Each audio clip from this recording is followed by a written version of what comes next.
I was having a conversation with someone about having hope, having an opportunity. I shared that we're made in His image.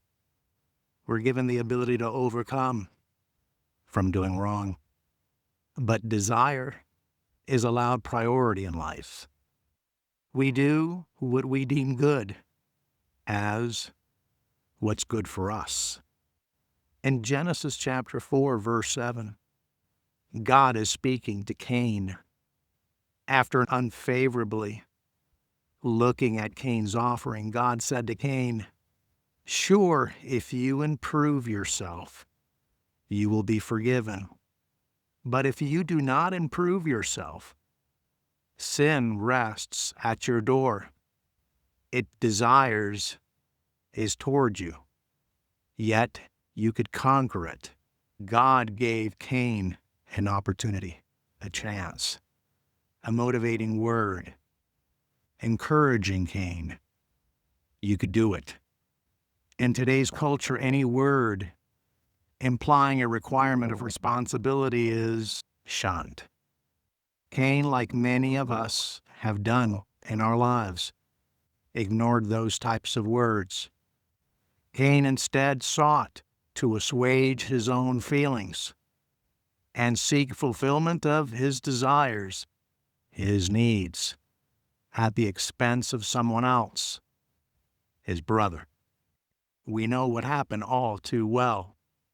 But no, God did not kill Cain. God is a God of second chances. Cain lived through the consequences of his actions. How many of us are now living through the consequences of our actions? The lesson is profound because it reveals God's tender heart and patience, as many would refer to eye for an eye out of the book of Exodus, chapter 21, verse 23, a life for a life. It is within one's power to repent, and God forgives. It was Cain's duty to conquer his baser instinct and exercise his free will to overcome instincts that we all have. God gave humanity the ability to overcome evil and not be part of it, demonstrating God's attributes to others, as too many of us in society choose not to heed God's counsel.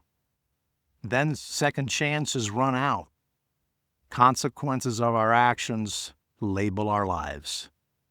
We either live believing that we're downtrodden, or we live believing that we could achieve, that we could overcome our shortcomings and what's holding us back.